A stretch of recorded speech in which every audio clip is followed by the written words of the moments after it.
গোমা বা গরুকে মা ভাবা হিন্দুদের একটি প্রথা, আর গরুকে পূজাও তারা সময় মতো করে থাকে।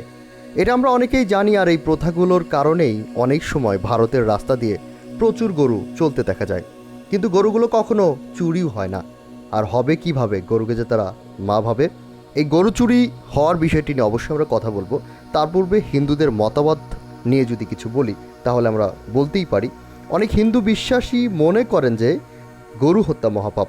তাই কিছু কৃষক এই অবস্থাকে কাজে লাগিয়ে গরুকে রাস্তায় ঘুরে বেড়াতে দেয়, এবং রাস্তায় ফেলে রাখা ঘাস বা কলার চামড়াও গরুগুলো খেয়ে থাকে। তাই গরুগুলো অনেক বলিষ্ঠ হয়ে থাকে। এবং গান্ধীজির বক্তব্য মতে রাজনৈতিক কর্মসূচির অন্তর্ভুক্ত করে এই গোপূজা নিয়ে অনেক বেশি কর্মকাণ্ড করা হয়েছে। এই জাতীয় প্রচারণার কারণে সব ভারতীয় রাজনৈতিক দল গোহত্যা নিষিদ্ধ করে গোরক্ষায় একমত হয়। আজকে এসেছি ভারতের হায়দ্রাবাদে, আর বিভিন্ন এলাকা ঘোরার সময় দেখলাম রাস্তা দিয়ে প্রচুর পরিমাণ গরু ঘুরে বেড়াচ্ছে। অনেকজনকে জিজ্ঞাসা করলাম, এই গরুগুলোকে কখনোই চুরি হতে দেখেছেন? উত্তরে তারা বলল, না, আমরা কখনোই চুরি হতে দেখিনি, কারণ গরুকে আমরা মা ভাবি। অবশ্যই আপনারা বুঝতে পেরেছেন, গরুকে আপনারা যখন মা ভাববেন, গরুকে আপনারা কখনোই চুরি করতে পারেন না। গরুগুলো নিয়েই কথা বলবো, রাস্তা দিয়ে তারা কিভাবে হাঁটছে, ঘুরছে, এই সকল বিষয় নিয়ে আমাদের এই ভিডিওটি চলমান থাকবে। চ্যানেলটিতে নতুন হলে সাবস্ক্রাইব করতে ভুলবেন না। এখন আমার ঘড়িতে বাজে মাত্র দেখা যাচ্ছে 9:30, কিন্তু রাস্তা দেখতে পাচ্ছেন একদম ফাঁকা হয়ে গেছে। গরুগুলো রাস্তা দিয়ে শুধু একা একাই ঘুরছে, মানুষ খুব বেশি নেই। এটি হচ্ছে হায়দ্রাবাদের বিষয় কিন্তু আমরা দেখতে পেলাম। এবং যারা হায়দ্রাবাদে আসবেন তারা কিন্তু অবশ্যই রাতের বেলা খুব বেশি বাইরে থাকবেন না, কারণ রাস্তাগুলো একদম ফাঁকা হয়ে যায়। ফাঁকা রাস্তাতে হয়তোবা খুব বেশি প্রবলেম হবে না, যেহেতু এই হায়দ্রাবাদে অধিকাংশ মানুষ মুসলমান। রাস্তা দিয়ে এখানে দেখছিলাম যে গরুগুলো রাস্তার ভিতরে পড়ে আছে। এইভাবে দেখেন, গরুগুলো রাস্তার ভিতরে কিন্তু শুয়ে আছে। রাতের বেলাতেও তারা কিন্তু নিশ্চিন্তে শুয়ে আছে। তার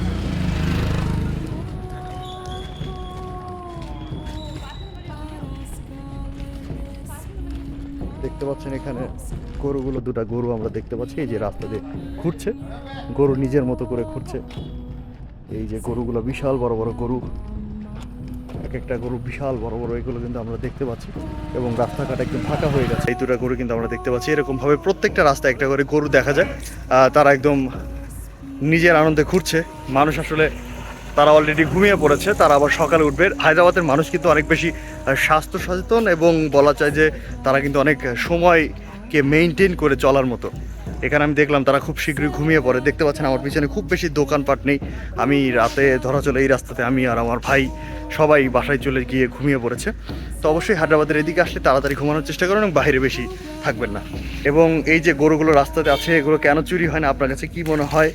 আর হায়দ্রাবাদে কখনো এসেছেন কিনা, এইভাবে গরুগুলো কি দেখেছেন কিনা, এই সকল বিষয়ে অবশ্যই কমেন্ট করে জানিয়ে ফেলবেন এবং ভিডিওতে লাইক করবেন। সামনে দেখি আরও গরু পাওয়া যায় কিনা।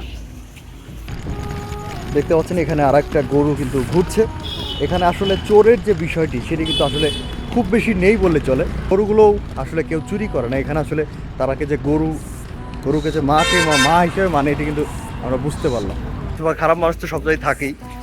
তো রাতের বেলা অবশ্যই আমাদের ঘোরা কমই উচিত, কারণ নতুন জায়গা এবং এই জায়গাতে দু একজন যারা রাতের বেলা ঘোরে তারা তো আসলে ভালো মানুষ না, খারাপ মানুষের সংখ্যাটাই বেশি হয়। সেই জন্য অবশ্যই এখানে আপনারা যদি হায়দ্রাবাদের সেকেন্দারি স্টেশনের এদিকে আসেন, বাইরে বেশিক্ষণ থাকবেন না, এতে আপনারা সমস্যায় পড়তে পারেন।